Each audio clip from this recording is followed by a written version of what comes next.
Hello दोस्तों, welcome back. आपका स्वागत है आपके अपने हिंदी चैनल हिंदी दीपशिखा पर। तो दोस्तों, हमने जो है लगभग पूरा मध्ययुगीन काव्य पढ़ लिया है 9वीं 10वीं के लिए। सिर्फ हमारा एक टॉपिक बचा है, बिहारी के दोहे। वो हम आज की कक्षा में कर लेते हैं। तो चलिए दोस्तों, हम शुरू करते हैं। बिहारी जी, इनका थोड़ा जीवन परिचय हम जान लेंगे। इनका जन्म जो है 1595 में ग्वालियर में हुआ था।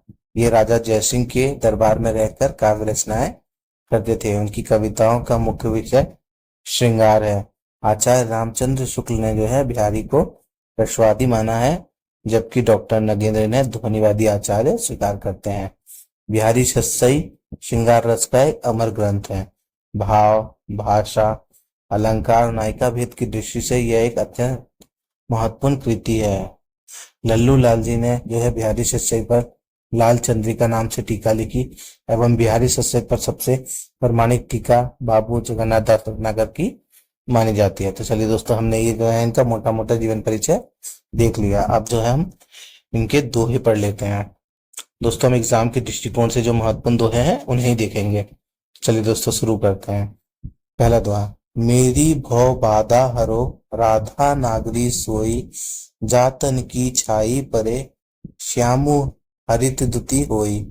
दोस्तों, इसका अर्थ है जो है यहाँ भावार्थ बताया गया है। हे राधा, आप वह नगर सुंदरी हैं जो मेरे जीवन की सभी सांसारिक बाधाओं को हर लेती हैं, मेरे कष्टों को दूर कर देती हैं। आपके शरीर की छाई जिस पर भी पड़ जाए वो तो श्याम यानी कृष्ण वर्ण की तरह हरित कांति छा जाती है, उसपे एक अलग ही हरी रंग की चमक आ जाती है। यानी आप इतनी शक्तिशाली और प्रभावशाली हैं कि आपकी छवि भी कृष्ण के रंग में रंग जाती है। तो चलिए दोस्तों, ये हमने पहला दोहा देख लिया। अब जो है हम एग्जाम के दृष्टिकोण से महत्वपूर्ण जो है इनका जो है तीसरा दोहा जो है पाठ्यक्रम में लगा हुआ है, उसे देख लेते हैं। नीकी दे अनाकनी, फीकी परी गुहारी, तजियो मनो तारन बिदु, बारक बारुन तारी। तो इसमें जो है बिहारी दास जी कहते हैं, हे हरि, आपने तो मेरे प्रति पूर्ण उपेक्षा का भाव अपना रखा है। इसका प्रमाण यह है कि मेरे अपने उद्धार के लिए आपसे अनेक बार प्रार्थना कर चुका हूँ, किंतु मेरी प्रार्थना आपके कानों तक नहीं पहुंचती। इसमें जो है बिहारी जी कहते हैं कि आपने जो है मुझे अपने जो है दृष्टि से नकार दिया है। आप मेरी प्रार्थना नहीं सुन रहे हैं। हरि, आप मेरी प्रार्थना सुनो, आपने मुझे क्यों नकार रखा है। बिहारी जी प्रार्थना पर ध्यान न देने के कारण वे ये उपेक्षा करते हैं कि भगवान ने एक बार जो है हाथी का उद्धार किया था, उसकी पुकार पर दौड़े चले आए थे। इसका उद्धार करने में वह इतना थक गए हैं कि वह उद्धारकर्ता कहलाने की प्रकृति ही उन्होंने त्याग दी है। उन्होंने एक बार जो है एक हाथी का जो है सहायता की थी, उसमें जो है लगता है मेरे हरी थक गए हैं, इसलिए वो अब किसी की सहायता के लिए जो है नहीं आ पा रहे हैं। ये जो है इसमें उन्होंने बताया है। चलिए दोस्तों, जो है इसके बाद जो है हम जो है ये 6 नंबर दोहा जो है ये देख लेते हैं। ये काफी महत्वपूर्ण है एग्जाम के दृष्टिकोण से। तो परवारो उर्वशी, सुनी राधिका सुजान, तू मोहन के उर्वशी, उर्वशी समान। चलिए दोस्तों, इसका अर्थ है कृष्ण कहते हैं कि हे सुजान राधिके, तुम ये समझ लो कि मैं तुम्हारे रूप सौंदर्य पर उर्वशी जैसी नारी को निछावर कर सकता हूँ। इसमें जो है श्री कृष्ण जी कहते हैं राधा माँ को कि मैं तुम्हारे रूप रंग पर जो है सुंदर जो है उर्वशी जो है उसको भी निछावर कर सकता हूँ। जो उर्वशी जो है वो कितनी सुंदर जो है अप्सरा मानी जाती है, उसके रूप रंग को भी तुम्हारे रूप रंग पर निछावर कर सकता हूँ। कारण यह है कि तुम तो मेरे हृदय में निवास करती हो, मतलब तुमसे मैं प्रेम करता हूँ, तुम मेरे हृदय में बसी हुई हो। जिस प्रकार जो है उर्वशी नामक आभूषण जो है हृदय में निवास करता है। चलिए दोस्तों, ये हमने एक महत्वपूर्ण दोहा देख लिया। अब जो है हम एक महत्वपूर्ण दोहा और है उसे देख लेते हैं। दोस्तों, ये पीडीएफ आपको प्रोवाइड कर दिया जाएगा, आप आराम से इसे घर पर पढ़ सकते हैं। चलिए दोस्तों, ये दोहा काफी एग्जाम के दृष्टिकोण से महत्वपूर्ण है। चलिए पढ़ लेते हैं इसे। पथरस लालच लाल की, मुरली धरी लुकाई, सोहो करे भोहन हसे, देन कही नटी जाई। तो इसमें जो है बिहारी जी कहते हैं कि श्री कृष्ण की बातों के रस के लालच में, यानी उनसे वार्तालाप का सुख प्राप्त करने के लिए उत्सुक गोपियों ने भगवान कृष्ण की मुरली को छुपा लिया है। बिहारी जी कहते हैं कि उन कृष्ण से बात करने के लालच में जो है गोपियों ने उनकी मुरली को छिपा लिया है। एक और वह कृष्ण के सामने बांसुरी न चुराने की सौगंध खाती हैं और दूसरी ओर वह बहुओं बहुओं से हंसने लगती हैं और ये संदेश देती हैं कि मुरली उन्हीं के पास है।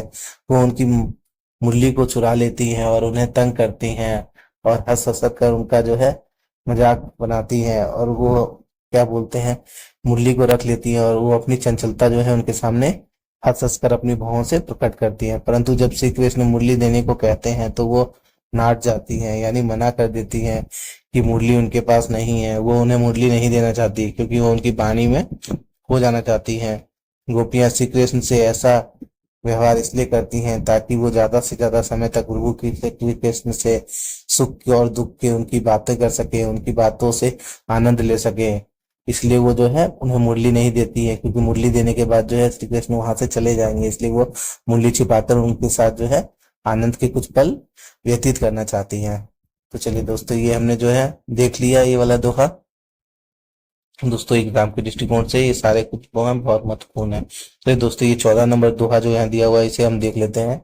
या अनुरागी चित्त की गति समझे नहीं कोई, जो जो बूढ़े श्याम रंग त्यों त्यों उज्जवल होए। अर्थात इसमें जो है बिहारी दास जी कहते हैं कि मनुष्य के अनुरागी हृदय की वास्तविक गति और स्थिति को कोई नहीं समझ सकता। मतलब मनुष्य के हृदय की या दिल की इच्छाओं को, बातों को कोई नहीं समझ सकता। जैसे जैसे मन कृष्ण की भक्ति में रंगने या डूबने लगता है, वैसे वैसे वह अधिक उज्जवल और उज्जवलतर होता जाता है।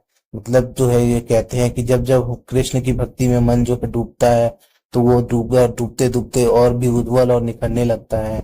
यानी जैसे जैसे व्यक्ति भक्ति के रंग में डूबता है वैसे वैसे वो अपने समस्त दुर्गुणों से दूर होता जाता है। मतलब जैसे जैसे वो भक्ति में डूबता है वो अपनी मोह माया को त्याग कर जो है अपने दुर्गुणों को, अपनी बुरी आदतों को छोड़कर जो है ईश्वर में लीन हो जाता है। तो चलिए दोस्तों ये हमने देख लिया। अब जो हम एक अंतिम दोहा जो है एग्जाम के दृष्टिकोण से जो महत्वपूर्ण है उसे देख लेते हैं। ये पीडीएफ आपको प्रोवाइड कर दिया जाएगा, आप इसे आराम से शांति से पढ़ सकते हैं। चलिए दोस्तों हम ये दोहा देख लेते हैं। तो दोस्तों दोहा पढ़ लेते हैं पहले। दुसहु दुराज प्रजानु को, क्यों न बड़े दुख दंदु, अधिक अंधेरो जग करत, मिली मावस रवि चंदू। चलिए दोस्तों इसका अर्थ देख लेते हैं हम, भावार्थ। इसमें जो है बिहारी दास जी कहते हैं कि जब राज्य में दुष्ट या अत्याचारी राजा होता है तो ये स्वाभाविक है कि राजा प्रजा को असहनीय दुख और दंड को भोगना पड़ता है। मतलब जब राज्य में जो है कोई दुराचारी या जो है अत्याचारी राजा होता है तो पूरी प्रजा जो है उससे परेशान रहती है और उससे जो है दुख भोगना पड़ता है। यह स्थिति वैसी ही होती है जैसे अमावस्या की रात को जब सूर्य और चंद्रमा जो समानता प्रकाश के प्रतीक हैं वे मिलकर संसार में और अधिक अंधकार फैला देते हैं। जैसे चंद्र ग्रहण के समय जो है जिस तरह अंधकार छा जाता है उस तरह ही जो है उस राज्य की स्थिति हो जाती है दुष्ट राजा के रहने पर। यानी जो है जब अच्छे प्रतीक भी साथ ना दें तो अंधकार बढ़ता ही जाता है। यानी कि अच्छाई अगर खत्म होती है तो धीरे धीरे जो है अंधकार जो है फैलता ही जाता है। ये इसमें बताया है बिहारी दास जी ने। चलिए दोस्तों इस पर आधारित जो है हम कुछ अभ्यास प्रश्न कर लेते हैं। हमारा पहला प्रश्न है, बिहारी को रसवादी आचार्य किसने माना है? दोस्तों इसका उत्तर होगा रामचंद्र शुक्ल। दोस्तों दूसरा प्रश्न देख लेते हैं हम, बिहारी रीतिकाल के किस काव्य धारा के कवि हैं? तो दोस्तों ये जो है मुख्य रूप से जो है रीति सिद्ध काव्य धारा के प्रमुख कवि माने जाते हैं। चलिए दोस्तों तीसरा प्रश्न देख लेते हैं, मेरी भव बाधा हरो राधा नागरी सोई, प्रस्तुत पंक्ति में कौन सा रस है? तो दोस्तों जो है इसमें श्रृंगार रस है। बिहारी की अधिकतर दोहों में श्रृंगार रस ही पाया जाता है। चलिए दोस्तों चौथा क्वेश्चन हम अपना देख लेते हैं, ज्यो ज्यो बूढ़े श्याम रंग त्यों तो उज्जवल होए, इस पंक्ति में कौन सा अलंकार प्रमुख है? तो दोस्तों इसमें जो है विरोधाभास अलंकार देखने के लिए मिलता है। दोस्तों पांचवा नंबर प्रश्न देख लेते हैं, अनुरागी चित्त की गति का क्या अर्थ है? तो यहाँ पे पूछा गया है अनुरागी चित्त की गति का क्या अर्थ है। ये दोहे की एक पंक्ति का यहाँ उठा के दिया गया, पूछा गया है। तो इसका अर्थ होगा प्रेम में डूबे हुए हृदय की गति। चलिए दोस्तों, ये हो गया। अब हम जो है छठा नंबर प्रश्न देखते हैं। बतरस शब्द का क्या अर्थ है? दोस्तों इसका अर्थ होगा बातचीत का रस या वार्तालाप। जो बात करने में जो मस्ती का अनुभव होता है उसे जो है बतरस कहते हैं। चलिए दोस्तों, 7 नंबर प्रश्न देखते हैं। सोहो करे बोहू हंसे। दोस्तों इस पंक्ति में कौन सा काव्य सौंदर्य प्रमुख रूप से व्यक्त होता है? तो दोस्तों इसमें जो है प्रेम और चंचलता का जो है देखने के लिए मिलती है। दोस्तों 8 नंबर प्रश्न देख लेते हैं। बिहारी की काव्य भाषा कौन सी है? तो दोस्तों इसका उत्तर होगा बिहारी की काव्य भाषा जो है ब्रज भाषा है। तो दोस्तों 9 नंबर प्रश्न देख लेते हैं। बिहारी का दरबारी संबंध किस राजा से था? तो दोस्तों इसका उत्तर होगा राजा जयसिंह। उनका संबंध जो है राजा जयसिंह से था। चलिए दोस्तों 10 नंबर प्रश्न देख लेते हैं। ये हमारा आज का अंतिम प्रश्न है। चलिए दोस्तों, बिहारी सत्सई किस रचना विधा की का उदाहरण है? तो दोस्तों बिहारी सत्सई के अंदर में जो है मुख्य रूप से दोहा दोहा का एक संग्रह है। इनमें जो है दोहा देखने के लिए मिलते हैं। चलिए दोस्तों, यहाँ मैंने जो है उत्तर मुझे दिया हुआ है। आप पीडीएफ मिलने के बाद इसे जो है पढ़कर प्रैक्टिस कर सकते हैं। चलिए दोस्तों, ये है हम अगर हमारी कक्षा की जो है आप पीडीएफ प्राप्त करना चाहते हैं तो आप हमें जो है इस नंबर पर जो है व्हाट्सएप कर सकते हैं।